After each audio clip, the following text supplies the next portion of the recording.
In this video, I'm going to talk to you about disc anatomy and then how it deteriorates to what we call a spondylosis, which means that you've got osteoarthritis of the spine.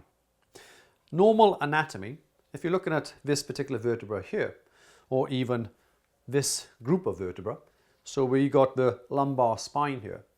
And typically when you have a spinal condition called a spondylosis, it tends to occur to the lower two discs, so the L4 and the L5 disc, which is here, and also the L5 and the S1 disc, which is here.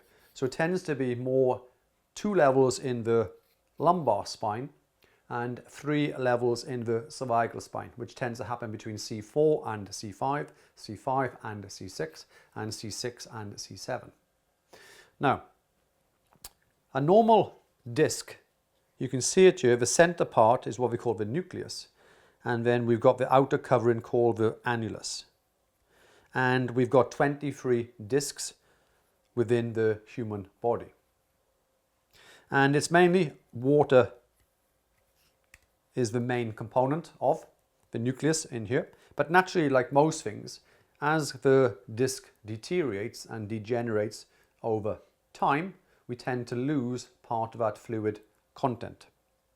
And then what tends to happen then is that everything tends to decrease on itself. And if you're looking at this one here, so this would be known as advanced osteoarthritis or spondylosis. And you can see here that there is a disc that is barely seen along here. And then that is the disc along this sort of area. So it's basically dehydrated. But what you will notice on this one is that we've got these bony spurs forming along the margins of the joint lines in here.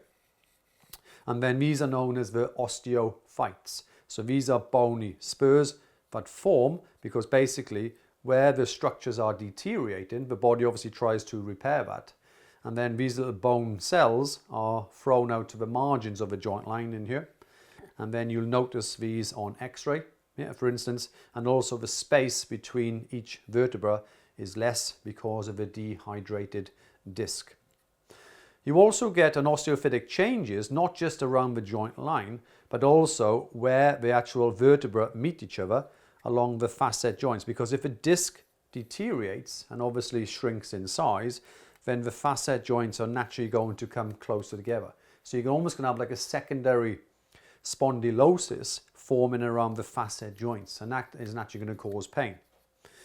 And also, where the spinal canal is located in here, then as we get older, there is a condition that can affect the canal known as a spinal stenosis, which is a narrowing of the canal. However, because of the extra bony spurs forming because of the spondylosis, again, you might find that just migrates into the area and reduces the space even more.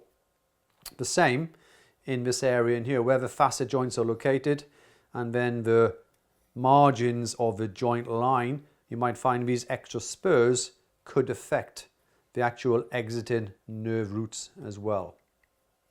So that would be known as spondylosis, and it is basically an osteoarthritis of the spine. I hope you've enjoyed the short presentation on spondylosis.